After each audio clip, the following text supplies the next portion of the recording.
200. Yes, number 200. What is the materials you use? This guitar has some real classic woods, Brazilian rosewood, some old growth Brazilian rosewood, and it has a Lucky Strike redwood top. That's a redwood. Yeah, so some real rare wood. So what I used to accent it is more rare stuff. So I used snakewood for the bridge and for the snakewood bridge bindings, and then it has the Brazilian rosewood fretboard. This is actually a funny story. So I was visiting Jeff Troggett in 2003 after Healdsburg, and he had this big pile of wood, and I said, what's going on with that? He goes, oh, that's trash. He was throwing away Brazilian rosewood. Oh yeah? And I said, oh, can I take that? He said, sure. So I took this big box of Brazilian rosewood. So I was looking for something that would match the colors of the guitar. So I found this piece of wood that I got in 2003 from Jeff. Wow. So, and then, yeah, so the whole idea behind this guitar is I lived in Arizona for 14 years and kind of wanted to do something that was Southwest themed. And the colors already kind of, the rich colors and stuff already kind of lent to it. So I went with the turquoise inlays and the 12th fret and the headstock. And number 200. Oh, that's a number 200? Yeah, number 200 on the headstock. I was hoping it wasn't too, I wanted to be more discreet. Mm-hmm. So that works because you didn't even know until I said something. So. It looked like one of those Indian designs. Yeah, so that's what I was going for, but I wanted it to say 200. But when after looking at it all the time, in my mind, I was thinking, all it says is 200. Yeah. And then the rosette is just kind of a mishmash of different art from the Southwest. Yeah. So this turquoise, this isn't real turquoise. This is an acrylic. Ah. So all the larger pieces. So that's acrylic. It's an acrylic, yeah. So it's a man-made product, but it looks great and it's easy to work. And one of my favorite parts of the design is the heel cap. It looks like it's inlaid through. Mm-hmm. Oh yeah, that's nice. Yeah. So that took a while to make sure that turned out exactly how it was. And of course, the heel cap is also. Heel cap's got that as well. This is some Spanish cedar. I got some Spanish cedar in New Orleans. I went to. I used to buy my mahogany at this place in New Orleans, but after Hurricane Katrina hit it, they changed their operation and they were only carrying Spanish cedar. So I bought some Spanish cedar just in case, and one of the boards I had a lot of just real nice wavy figure to it. And the same place before Katrina, I bought some Brazilian rosewood veneers from them. So that's the cap of the headstock on that. And the body size, this is a double hole. This is a double O size. Cutaway 14 thread. Yep. So you get a little bit of more comfort with the smaller body, but you still have the cutaway and you still have the 14th fret. So it works real well.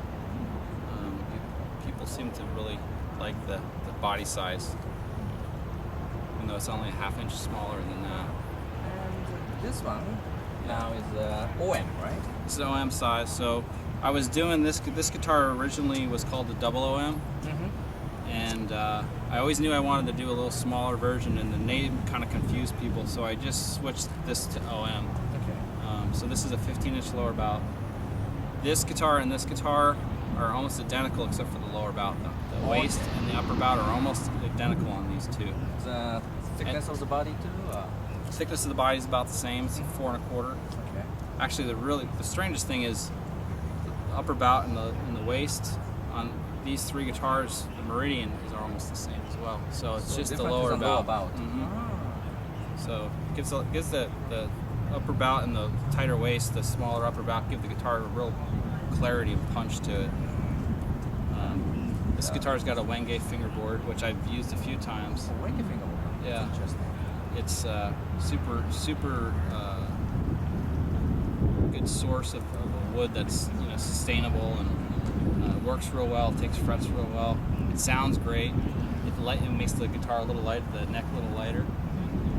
And then so on this guitar, there's a bunch of geometrical shapes cut into a different board, and you're only seeing a part of the whole picture.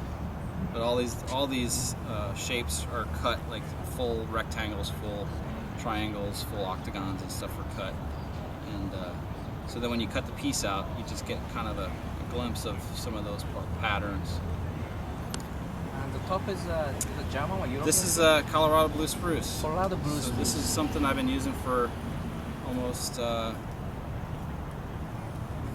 15 years now. Taku Shikasa gave me a set. He used to make blue spruce arch tops, Oh, yeah. and he had some flat tops, and he gave me one as a gift, and I made a guitar out of it. It's incredible. So I'm fortunate enough that I bought about 80 sets of it, Oh, great. and it's just super high quality old wood that was cut back in the milled by one luthier in the 90s. So Yeah, the last Meridian you made for us was Blue yeah, Spruce, wasn't it? and it sounded great. Yeah, it was a really great guitar. And the side back is Brazilian? No, this is Mboya. Boya? Mboya. Amboya. Yeah, so this is something that like Taylor was using on their Steve Klein basses Oh, back in okay. the 90s. Yeah. And it's just it's a great wood that people aren't really using for guitars yet, but it has a nice dark, deep, rich color to it, and like this one has a lot of nice figure and grain to it. Yes. But it's a medium lightweight, so it gives you a good snap. You get almost kind of a mahogany sound out of it. So I'm trying to do some different woods, different alternatives, just to, when doing this for the show is just kind of one of those things where it's a spec guitar, so people get to try it out and I get to try something new. And you got the Small bevel, yeah, it only goes out 1/4 inch. Yeah, I kind of like that because it doesn't pop out like a So bigger one. That's nice. the idea behind it is when you do a bevel, if you have a 15-inch lower bout, you're putting a block that comes in almost 3/4 inch. Yeah. So you lose a lot of that top.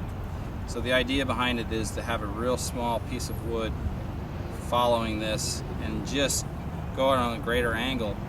Because a lot of times when you're playing, you're not sitting like that anyway. You're kind of, so it gives you the comfort without taking away from the sound of the guitar, which is the most important part for me. And of course, your head design is so beautiful. Yeah. So this came up with ideas a couple years ago. I started doing like a 3-piece design just to use scraps, because I had a lot of scraps from the like cutoffs that were too small to use. So just kind of came up with an idea of using some different woods and kind of doing this wedge kind of runs a lot of the this one curve right here runs a lot on like my guitars. These are all the same curves, it's, in the bottom of the thing. So it's just kind of a repeat on that. So instead of using a logo, I try to come up with different designs on the headstock. That's baronic, all right. Yeah. That's beautiful. Yeah, thank you.